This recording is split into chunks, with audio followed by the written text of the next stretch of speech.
All right. Hello, everyone. My name is Mary Pat Pileggi. I'm an attorney at Community Legal Services in Philadelphia. And I am here to talk today about public benefits for Ukrainian parolees in Pennsylvania. Um, a lot of what we'll discuss today is specific to Pennsylvania. Things change a little bit from state to state. So if you're not in Pennsylvania, you might want to check with your local public benefits experts to see what kind of public benefits you can get in your state. This is what we're going to talk about. We're going to do a brief overview of some of the main public benefits programs in Pennsylvania. Then we'll talk about Ukrainian humanitarian parolees' access to those public benefits programs. We'll talk for a very brief period of time about how to apply for these public benefits programs.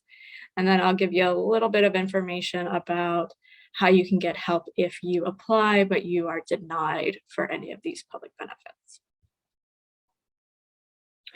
So starting with an overview of the major public benefits programs in Pennsylvania.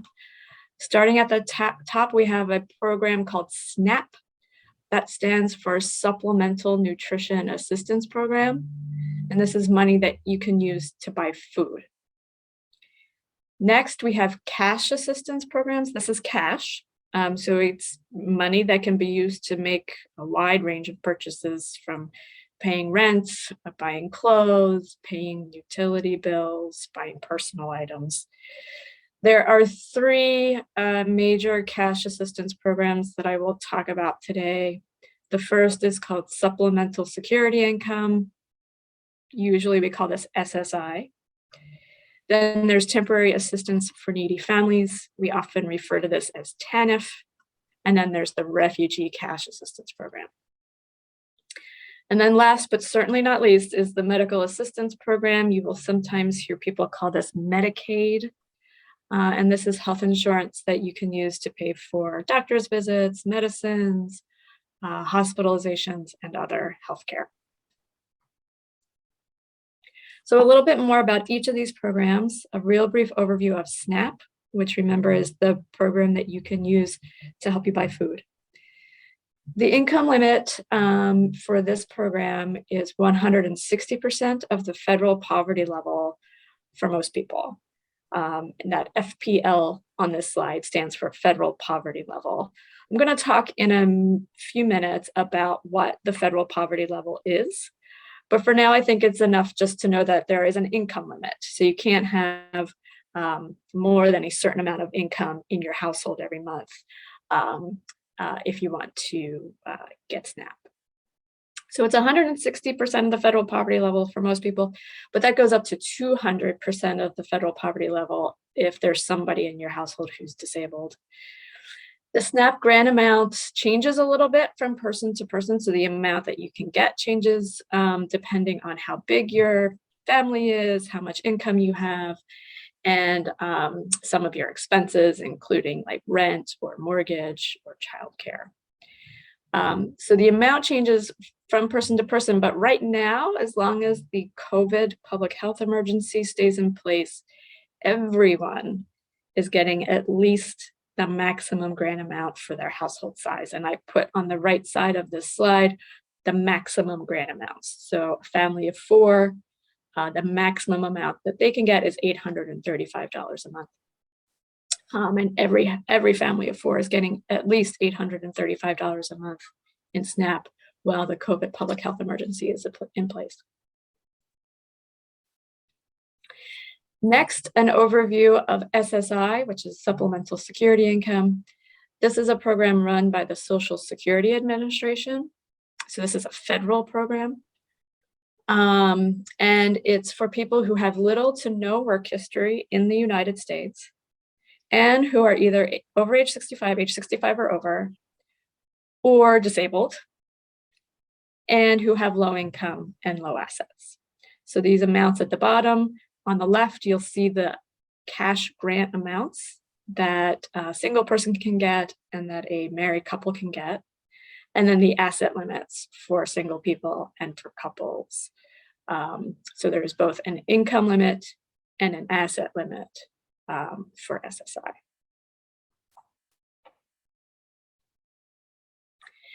Next cash assistance program that we're going to talk about is TANF. Remember, that's Temporary Assistance for Needy Families.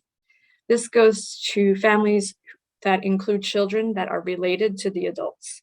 So this could be a parent and a child, or a grandparent and a child, or an aunt and uncle and a child. A wide range of family relationships apply. So it goes to those families with related children, or to pregnant adults who don't yet have children who have been born. Those people can also get TANF. There is a resource limit or an asset limit. Resource and asset means the same thing. It includes things like money you have saved in the bank, and other things of value like non-residential property, for example. The resource limit for TANF is $1,000. There's also an income limit, and the income limit is the monthly grant amount, and the grant amounts are listed here. You'll see that they are very low. So TANF really goes to people with very, very little income.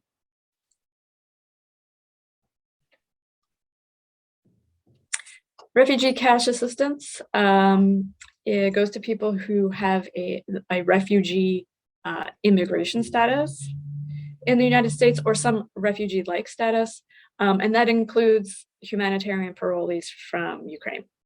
As long as you were granted parole between February 24th, 2022 and September 30th, 2023, you have an immigration status that would potentially make you eligible for refugee cash assistance. Refugee cash assistance can be tough, though, because the financial eligibility criteria are the same as for TANF. So it is for people with very low incomes. Moving on to medical assistance. Remember, medical assistance provides health insurance so you can get healthcare, go see the doctor, buy medicines at the prescription at the pharmacy, go to the hospital if you need to go to the hospital. Everybody who receives cash assistance, so that's SSI, TANF, refugee cash assistance, all of those people get medical assistance. But if you don't get cash assistance, you might still be eligible for medical assistance. And I have on this slide some of those groups of people who can get medical assistance even if they're not getting cash assistance. So these little colorful boxes at the bottom describe those groups of people. So starting at the left in the purple box, we have people over age 65, and then some people under age 65 who are disabled. Moving to the right, we have people between the ages of 6 and 65. Keep going, we have people between the ages of 1 and 5. And then we have people who are pregnant and infants, people who need nursing level of care. So these are folks who have disabilities that are so severe that they could go to a nursing home. So they could go to the nursing home to get that nursing level of care, or they could stay at home and get that nursing care at home. And then all the way over on the right, we have people who are working, disabled, and are under age 65. I've listed these here in order of their income limits. So the lower income limit is on the left, the higher income limit is on the right. And you'll see that the income limits range between 100% of the federal poverty level and 250% of the federal poverty level.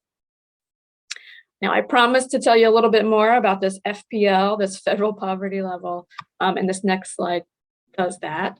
So the federal poverty level is a measure set by the federal government every year. So it changes once a year. Every year it goes up. Every year, all of the numbers in this chart get higher. And this measure is based both on your household size and also the income that you have coming in every month. This chart shows you the real. So starting on the left with 100% of the federal poverty level, if you are at 100% of the federal poverty level, you have exactly the amount of income that the federal government has decided makes somebody or some family poor, officially poor. If you have income over 100% of the federal poverty level, you have more income than an officially poor family has. So this chart lists all of the federal poverty levels that I have mentioned so far. So 100%, 138%, those are both medical assistance income limits. 160% is the SNAP income limit, is also a medical assistance income limit. 200% is a SNAP income limit, and then 220 and 250 apply in the medical assistance program. Can Ukrainian humanitarian parolees get these public benefits? Yes. So people from Ukraine who were granted humanitarian parole in the US between February 24th, 2022 and September 30th, 2023, and their spouses, children, parents, and guardians or primary caregivers of unaccompanied children paroled into the US after September 30th, 2023, all of those folks can access any of the benefits we've discussed today. As long as you're otherwise eligible, meaning as long as you meet all those income limits and all those things we just discussed, and as long as your parole has not expired, you can get any of the public benefits that we've discussed today.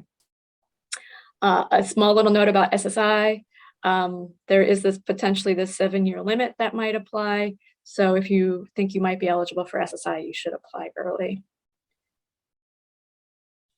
In order to apply for these benefits, SNAP, TANF, refugee cash assistance, and medical assistance are all run by the state government, the State Department of Human Services, and you can apply at one of your local county assistance offices, or you can apply on Compass. Compass is the state's online application system, and I have a link here to the Compass application, and then also a link to a list that shows you the addresses and contact information for all of the county assistance offices across the state. SSI is not run by the state government. It is run by the federal government. It's run through the Social Security Administration. So there's a different application process for that benefit. You can call that phone number, that 1-800 phone number, 1-800-772-1213 listed here, or you can apply online for SSI. You're denied. A lot of people are denied, and a lot of people are wrongly denied. The folks that process these applications make mistakes. So if you're denied, you can file an appeal. An appeal can help you get the mistakes that were made fixed, and then help you get the benefits that you're eligible to get. So we really do encourage people to file appeals. You can call your local legal aid organization to ask for help with an appeal if you need help with an appeal. Community Legal Services, my organization, is one of those legal aid organizations. You can call us if you are in Philadelphia. Our phone number is 215-981-3700. Outside Philadelphia, there are other legal aid organizations that you can call. And this link here to the Pennsylvania Legal Aid Network can help you find your local legal aid office. Finally, Community Legal Services is here. We're in Philadelphia. We provide free legal representation to low-income Philadelphians, not just in public benefits cases, but in a lot of other cases too. So if you are in need of some legal assistance, not criminal legal assistance, we don't handle criminal cases, but we don't handle immigration cases. But we do public benefits, employment cases, consumer issues, landlord-tenant issues, utilities issues. If you have a legal need in one of those areas, please give us a call. We're at 215-981-3700. Thank you. That ends my presentation.